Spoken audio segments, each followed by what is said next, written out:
అందరికీ నమస్కారం. ఈరోజు వీడియోలో అయితే నేను చూపిస్తున్నదంతా గోంగూర అండి.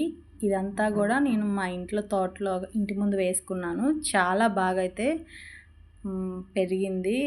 అలాగే ఈరోజు అయితే నేను గోంగూరతో కొంచెం పులుసు కూరలా చేద్దామనేసి కోసుకుంటున్నాను. ఇదైతే కొండ గోంగూర 2 మిక్సింగ్ వేసాను అనమాట. చాలా ఉంది.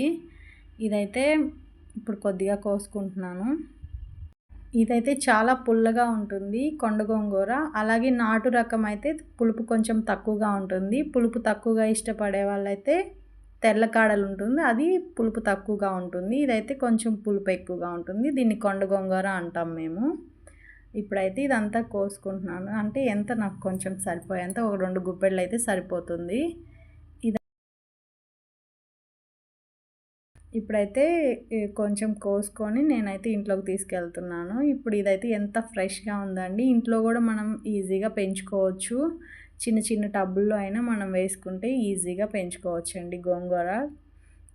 చాలా ఫ్రెష్గా ఉంది కదా. ఇప్పుడైతే నేను ఇది శుభ్రంగా కడిగి ఇలా కట్ చేసి పక్కన పెట్టుకున్నాను. అలాగే 2 ఉల్లిపాయలు, ఒక పచ్చిమిర్చి, ఒక 2-3 పచ్చిమిర్చి కూడా కట్ చేసి పక్కన పెట్టుకున్నాను. ఇదైతే కరివేపాకు మన చెట్టుదే కోసుకొని వచ్చానమాట.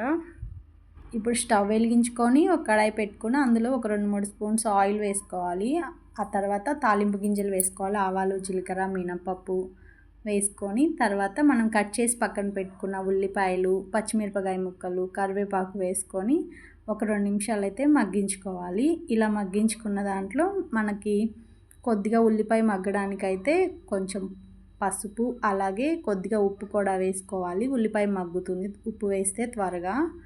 ఇలా ఒక 2-3 నిమిషాలు అయితే మగ్గించుకున్న తర్వాత ఈలోగా అయితే నేను శనగలు నానబెట్టినవి ఉన్నాయి. అవి మా అబ్బాయికి స్నాక్స్లో బాక్స్లో కూడా పెడతానమాట.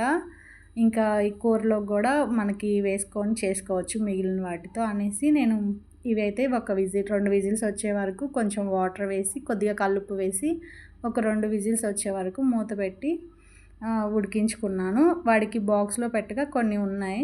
ఈ శనగలు అయితే ఇప్పుడు నేను ఈ మగ్గించుకున్న ఉల్లిపాయ ముక్కలు మగ్గిన తర్వాత గోంగూర కూడా వేసేసి ఒక 2-3 నిమిషాలు మెత్తగా అయ్యే వరకు మగ్గించుకోవాలి. మధ్య మధ్యలో కలుపుతూ మూత పెట్టి ఇలా మగ్గిపోయిన గోంగూరలో ముందుగా మనం ఉడికించుకున్న శనగలు కూడా వేసి బాగా ఒక 2 నిమిషాలు ఉడికించుకోవాలి. ఇప్పుడు మనకి శ్రావణ మాసంలో కూడా శనగలు అయితే వాయినంగా ఇస్తూ ఉంటారు కదండి. ఇలా మనకి వచ్చిన శనగల్ని తిననప్పుడు ఇలా కూరలా కూడా వండుకోవచ్చు. మంచి ప్రోటీన్ అయితే లభిస్తుంది మనకి. ఈ కూర ద్వారా ప్రోటీన్ కూడా ఈ శనగల రూపంలో మనకి మంచిగా లభిస్తుంది. సో శనగలు వేస్ట్ చేసుకోకుండా ఇలా కూరలా కూడా చేసుకోవచ్చు. మనకి శ్రావణ మాసంలో అందరు ఎక్కువగా ఇస్తారు కదా వాయినంలో. ఇంక ఇప్పుడైతే శనగలు కూడా వేసి బాగా కలుపుకోవాలి. మనకి పులుపు తగిలిన తర్వాత శనగలు అయితే కొంచెం గట్టి పడతాయండి.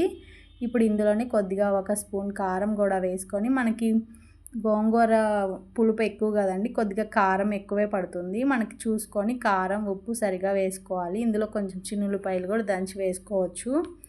నేను వేయలేదులేండి, మీకు నచ్చితే వేసుకోవచ్చు. ఇందులోనే మనకి ఇంకా కొంచెం మెంతి పొడి వేసుకుంటే వేడి కూడా చేయకుండా బాగుంటుంది.